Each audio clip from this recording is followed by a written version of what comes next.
Hey everyone, welcome to Trail Talk Live. I'm Aaron Shimmons and I'm joined with Zak Hanna. Alright folks, how are we? So thank you for coming into our live. If you can't stick around, you can follow the show on Spotify or on YouTube, and the show will be available from tomorrow morning, so subscribe there. I also want to give a shout out to the sponsor, xmiles.co.uk, so head over there, use the discount code Iron Over Mountains and get all your gels and stuff. But over the past couple of days, you've been submitting questions for Zak. So we're going to rattle through them. We've got a number of good questions. I've shown you what they are, so you have a little bit of pre-warning. But let's crack on with it. We've got 30 minutes to get through as many of these questions as we can. So we'll start it, will we? Go ahead, work away. Right. We need to know, what's your season look like leading into Worlds in October? September. Yeah, last weekend September. Yeah. At the minute it's just looking like a lot of uphill races and maybe 2 up and down races, but yeah, mostly uphill races. Starts at the end of May, and you've June, July, August, bit of racing to be done, and then all done well, I'll be selected after the trial to go to the Worlds. So it's pretty straightforward, nothing too complicated, more quality over quantity. Don't want to be arriving in Camp Frank burnt out. So roughly how many races will you look to target in the lead up to Worlds? You've obviously got the qualifier. When is that? And then what else is in the summer? Qualifiers on the 6th of June. I think in total of maybe 8 to 10 races this year. I think. I can't remember off the top of my head. I probably should do, because I was looking at my plan this morning, but in one ear out the other. Another question that came in was, how does Zak train for a race, like a trials race? And they've used the reference here of 8K and 500 meters. I don't know if that relates to anything, but how will you train for something like, let's just broaden it out to a VK or an uphill or whatever that style of race that you're going to compete at Worlds? How would you train for that? You'll have a good mix of trail vert and road and track speed. I think you need both in general just to be an overall good runner. So for me, it's just doing what I normally do in training, and maybe closer to the race, start focusing more specifically on the uphill stuff, because obviously you can't go into an uphill race without having your legs conditioned to go an uphill. So it's just being able to focus on what needs to be done early on, and then when you get closer to your target event, just focus more on the specific side of things. And when you're thinking about, when you're training uphill intervals, things like that, what's the spread of intervals that you will target? Will they be super short, high intensity? Like, are we talking seconds, minutes? How many minutes? What sort of rest? Are you trying to hit VO2 max type of workouts? Give us a smattering of that. Covers everything, to be honest with you, because for example on Tuesday past there, I done 12 by 1 minutes uphill on probably 18-19% gradient, just up beside my house. Like, that was an intense session. Like, that was hard. I was on my knees at the end of it. And then obviously you've got during the winter, a lot of the work would be like 10-20 second hills just to help build power. And then when it comes to, like, you obviously got your 4, 5, 6 minutes, or you've got your 10-minute reps, 15-minute reps. It all depends on what you're looking to target, but I think if you cover all the bases, you're setting yourself up to be like, a lot more tools in your toolbox nearly. That's what probably the best way to describe it. But if you focus too much on the one thing, you can neglect the bits that probably need to be looked at too. So if you've been able to be a bit more specific on what you're doing. And do you have uphill drills and things that you will use to, almost like hill running plyometrics? You know, the likes of Killian does, like the poppy hills and bounds, or poppy legs and bounds. Do you have stuff like that, or hill specific drills? No, I did just run uphill. go to the gym, but no, I come to hopping about hills like that. So you don't do any sort of plyometrics or anything like that? Not uphill plyometrics. I go to the gym and do all the strength stuff, but I wouldn't be doing anything out specifically on going out onto a mountain just to bound up it. No, it's just go out and get to the top as quick as you can.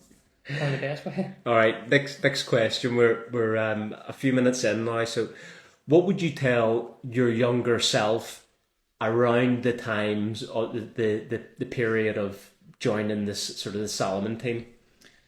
Uh, that's a tricky enough one, but I would say just relax and don't try to do too much too soon, and embrace every opportunity, and just be sure to stay true to yourself. Don't be trying to like be forced into doing stuff you don't want to do. That's probably another thing I would say as well. And just just enjoy the opportunity you have. That if you're involved with something like that, you'll learn a lot from it, and that's going to do you very good long term. And like in the similar sort of vein, do you feel like you made any bad decisions or you have regrets from around that time? Probably not. No, I don't have any regrets at all from it, because I think Solomon introduced me to the opportunity to, compete at the top level of the sport, and thankfully, since obviously I've left them, I've been able to carry on doing that. So yeah, no, I'm grateful for the opportunity they gave me, but to be able to go on and carry on now that I'm away from them, I think it's something I'm very proud of, because it shows you, once you back yourself, it's amazing what you can do when you want to put your head to it. If let's give some context to this. If I was going to race the Mont Blanc VK this year, right, as the 2021 champion, what would you have me do to prepare for that? A lot of steep uphill work, because you know yourself, Aaron, that VK, the zigzags in it go on forever. You need to be able to, mentally, you need to be able to just be content with going around left and right every 10-20 metres, because it's just because the switchbacks are so sharp and tight together. And maybe get you learning how to use ropes and ladders a bit too, do a bit of climbing, get you up painting the house or something. But it's a lot of steep stuff, because from start to finish there's no flat in that race at all. Even from the start line, you're going up that main road that takes you up to the trail. The road's steep. That road is horrendous. Don't think when you hit the top of that hill, you've still got 33-34 minutes left of running. So you have to be able to hurt for 35-40 minutes. Well, I would need to hurt for a lot longer than that, because I've done uphill sessions in that VK and I haven't got up there in under an hour. We can make your workouts a bit longer then if that's the case.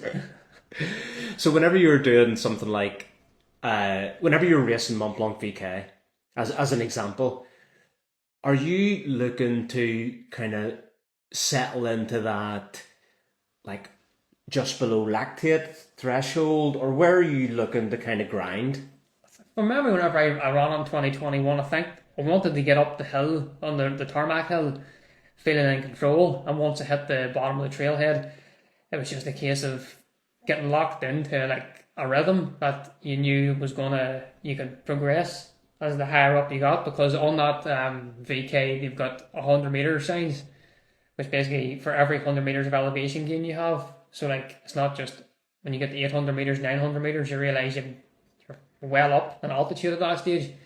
So you have so many factors working against you. You've got the altitude, so obviously it's nighttime, so it's getting dark. Your legs are hurting, your lungs are on fire. You have so much going against you, but it's just a case of just saying to yourself, right, well, I haven't got far to go here, but easier said than done. I would say one thing is just go out and hurt for as long as you can, and you'll soon be finished. Yes, that sounds easy. It's not easy, but as I say, if it sounds easy, it's definitely not going to be easy. I can vouch for it. I can remember on the knees for about 15-20 minutes after. Even when I was told I had won, I struggled to get up to celebrate. So it is the sort of VKs and the sort of thing that do hurt. And they got hurt for a few days after too. And for the viewers' reference, how long did it take? What was the time to win that race? It was like 35 minutes, 35 low, I think. I can't remember off the top of my head. It was definitely 35 or 36. And 1,000 meters of vertical in 2.1 mile, or just under, maybe just under 4K. Yeah. Just under 4K in distance. Yeah. Pretty special. Pretty special, all right. Tell you what, it hurt. Next question. This one, I think, flows in nicely. I know every year you've got testing done in the lab. So someone has asked, do you know what your VO2 max is? Are you able to share it? Do you know your heart zones, your lactate threshold? And do you like loop this into your training? Yes, I know my heart zones because I think every year I get them done because obviously every year the more you train, you're going to get fitter. Your physiology changes. It's just everyone happens with everyone. The more you train, your zones either get lower or they stay the same.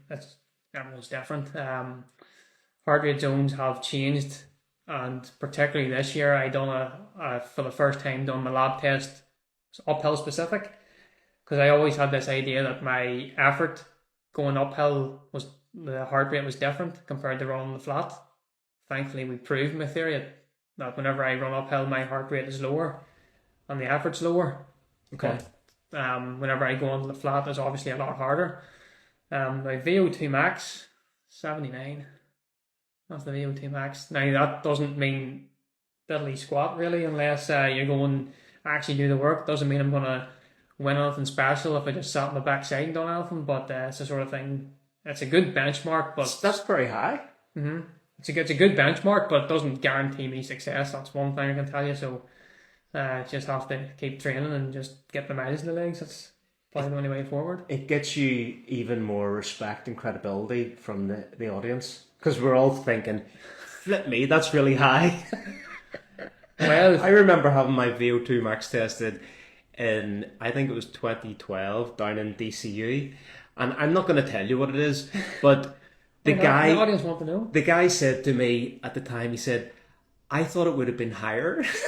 Oh dear. Well, no, maybe I was having a bad day. Well, here it's all part and parcel of it, but that's what it is. But as I say, I think when I first got it done, I was like 71, 72. So it has gone up every year since. That's amazing that you've been able to increase it, because it's VO2 max, or your VO2 max limit is not something that is very easy to, like, you're not going to be a 50 and become a 70. Like, no. You can just have very small gains. Just do a lot of running, train. That's the only way around it. Like, there's no recipe to, how do I get my VO2 max? But I don't train. I don't go out and say, right, well, if I do this session, it's going to boost my VO2 max by 3 or 4. Like, it's only once a year I think about VO2 max. That's what I'm doing with test. Bar that, it goes away, put away to the side until next year. And you use then the zones? Do you program that into your watch? Is it something the coach uses? What are you using those heart zones for?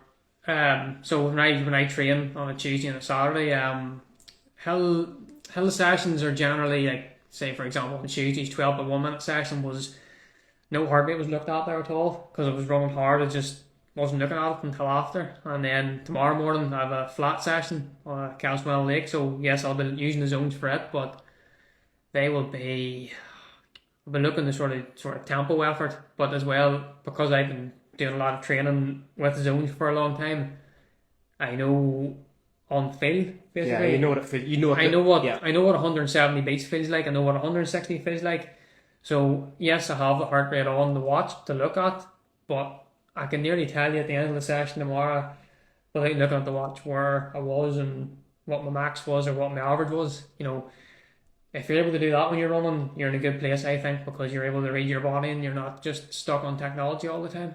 Yeah, no, I totally agree with that. It's getting the heart rate data and learning heart rate is a great way to then marry it up with your RPE. 100%. And then just forget about the watch and go by feel. I actually love doing reps by feel, and whenever you go and look at it afterwards, you realise that you don't have any, personally, I don't have any of the anxiety of thinking about, am I hitting the pace, am I getting the heart rate up enough? Mm-hmm. But you end up pretty much doing what you needed to be able to do anyway. Well, 100%. I'm like you. I don't get the anxiety either. But as my coach often says to me, it's all about the effort.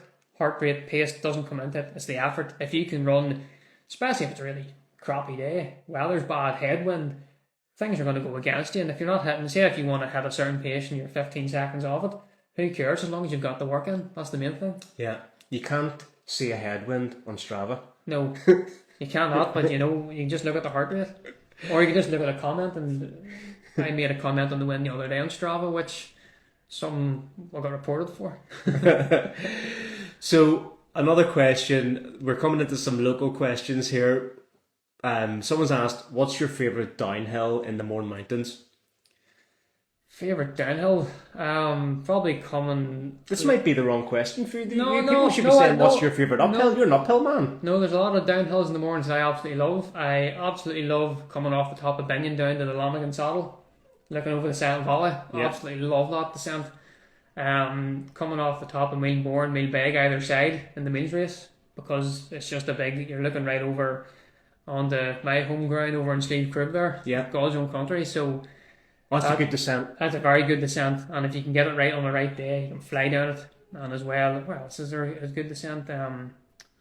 The Glen River Path is good as any because the view the whole way down. I like the Glen River Path. Oh, if you On a quiet Sunday morning though, not a busy Sunday evening or afternoon, not a chance. I wouldn't want to catch a toe on the Glen River Path. Which I've done before, but still is a good one. What else? Where else is there? Maybe coming off Dohan, the Loch race. Yeah, I like it. Another good. It's one of the things with our hills here and the fells in England and things is they're very forgiving for you if you do fall. That it does allow you to kind of lean into it and just go to roll into go the for heather. it. Like if you fall, I've fallen several times in Chamonix. And every time you fall in the Alps, it's sore. Yes. Like I hit my knee running with Richard Bell, a morning runner, at Marathon de Mont Blanc. Dale Strider now. Is that right? Yeah. Jeez, what's happened there? So we went out for a run. He was actually over for Mont Blanc Marathon weekend. We went out for a run one day, and I tripped and I hit my knee, and I had a sore knee for 4 months. Cheaper. I bruised my kneecap or something. It took 4 months for that to go away. Right, next question. And we're switching gears into some nutrition here. What's a day in the life look like in terms of eating? If anyone's looking Do you have an athlete's diet? No, I do not. No. Very, very carb heavy. I can say that much. Okay, well, come Very on. carb heavy. Give us an idea. What does Breakfast is bagels, porridge, Nutella, bananas. perfect? You know, Sure, what have you got there? You've got a Killian favourite. You've got a Ricky Wynn staple in the porridge. You're into that's all good stuff. That's what's fuel for the day. Yeah. I'm not, and to be honest with you, I do like my smoothies too. Like a smoothie. Lunch. What's lunch look like? And is lunch after the run? Lunch is always usually about 12 or 1 o'clock or something like that. There, it's usually carb heavy too, or like rice and chicken. What else is there sometimes? Well, a lot of rice, a lot of chicken. I say anything that's going to get me fueled up because I'm running twice a day, 100-mile weeks. You can't afford to be nibbling on solids all the time. And I've worked with a nutritionist in the past, and literally everything is carb heavy. So I always aimed at like some sort of carbs, pasta, rice, or chicken, or in terms of protein, steaks and stuff, for dinner and whatnot. Pizzas. I like pizzas during the weekend too. Whenever you worked with the nutritionist, did you then come away from that with some sort of macro goals, like we want you to hit X amount of grams of carb, and that might look like a big bowl of rice every day, a bowl of porridge? Did you get anything like that? All I know is I have to try and get between 5,000 and 6,000 calories a day in. Okay. That's literally what I came away with, and as long as I'm getting the good balance of everything, that's all it really is. I don't be too scientific with my food. I don't believe in being scientific with my food because you need to have a healthy relationship with it. And I do have a healthy relationship with food. I eat like a horse. I love food. And I think if you think too much about it, then you're only going to put yourself into a black hole. So everyone has their staples that they have on their diet. Mine's just lots of carbs and protein. All right. Well, we've had breakfast, we've had lunch and dinner. Is there a dessert?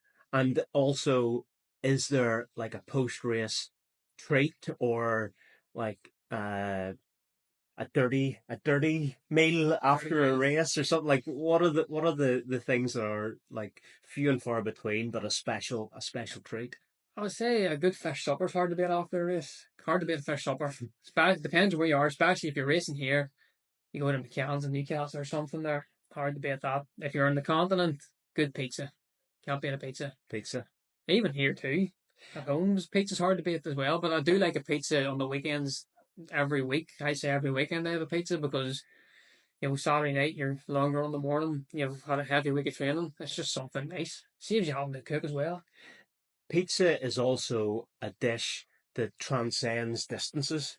So a VK champion can have a pizza, Mm-hmm. and it's also like the post race. You can even have a pizza during an ultra. Oh, yeah, pizza covers all bases, and yeah, a good pepperoni pizza is hard to beat, especially when you're in Italy. Trail and mountain running favorite then, pizza. Sticking on the nutrition side, are there any supplements that you take? Like I'm even saying like omega 3s, protein powder, anything like that. What do you take to help? Well, take whey protein after the gym. Always in a protein shake. Obviously, you've got a heavy gym session. It's just to help prepare the muscles. Take my cod liver oil tablets, folic acid. What else do I take? Uh, Iron tablets. It's just trying to boost, because I'm running such heavy mileage and your immune system gets impacted by that. It's just everything to keep you sort of boosted up. Obviously, when I start traveling here quite a lot over the summer, you need to be on top of all that so you don't catch any illnesses. Taking vitamin C. I do drink a lot of pure orange juice purely for the vitamin C effect. And yeah, take a recovery drink after every run. And I'll usually take it as well, a recovery drink before I go to bed with a bowl of Cocoa Pops because it's just carbs. It means when I wake up in the morning, I'm not feeling hungry. And when I get my breakfast, I'm not going to be hitting the wall or anything whenever I'm out running because it's the last thing you want. And just trying to stay on top of that, keep myself healthy. Do you have any like pre-workout type of powders or even like caffeine? Like, are you hitting caffeine before you go and do a workout, before you do a race? Or, I mean, and maybe even expand it out to what about bicarb? Have you thought about experimenting with that, given the type of intensity that your races would be at? Have a coffee every morning religiously. Get them first thing when I get up, boil the kettle, get the mocha pot on. Good coffee's hard to beat. Before a race of some time, not every race, depends on if it's a short race, I'll normally take like about half a tin of Red Bull. It's just, you don't need like to be too carb heavy going into like a VK or anything, so I can get away with just caffeine as well. What else? Like, Haribo gummy bears before a race. And I'll keep a bag of them in the shower because like it's always, if I'm finished the run and say I forgot to get something out in the shop or something, you can munch on them until you get home. And I just sort of fill that gap of Yeah. quick carbs. The That's really take it. the takeaway on this is that the layperson like me that has to try and do everything to try and get a little bit better, uh, but I just don't have the engine for it. So I'm like trying bicarb, taking BCAAs, taking all these supplements and things like this. And your man here is just having a coffee in the morning and some gummy bears. Pretty much. And half a tin of Red Bull. Well, that's only before a race. I don't have Red Bull when I'm training. I'm very like I don't like. I maybe take a gel in training if it's a long session, like if it's half marathon style or something. But I wouldn't even consider trying to take them on a short session because then they end up in the ditch all the time. But it's one of those things that like people do overthink this kind of thing, and like going back to what you said, have a simple healthy relationship with food, and that's exactly what you do have. It's just you're just keeping it simple. Keep it simple. Like you see people on social media all the time saying about going through their detailed breakdown of what their nutrition is. You think about that too much, you'll only end up getting annoyed thinking, oh, I have too much or I have too little. Keep it simple and just, as long as you're not going to bed hungry or waking up hungry, that's a good thing. And no, I've never tried bicarb, but one, I'm too tight to buy it and it just doesn't look nice. Yeah, it's not. All right, we're coming close to the end. This is Trail Talk Live every Friday night, 30 minutes. We've got Zak Hanna with us in person. What a pleasure. You can catch up on the show tomorrow on Spotify and YouTube. We've also got two dogs in the house. They're letting us know that maybe it's time to wrap it up and go out for a walk. So we're going to do one more question. Um, it's an important one. Right. It's almost like a north versus south question. Wicklow or the Mourns? Which is better for running? Mourns, no hesitation.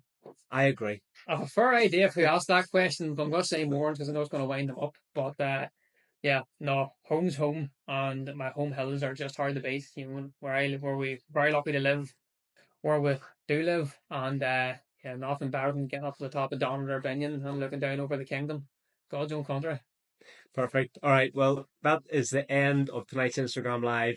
Catch up tomorrow on Spotify or YouTube. Also, we've recorded a podcast today, so next week the podcast will drop with Zak Hanna, and it's a good one. But anyway, have a great weekend. Enjoy your. For every lesson I get a fiver, so get listening. I've already paid you. Have a great weekend. Enjoy your runs, and we'll see you next week. Keep her lad.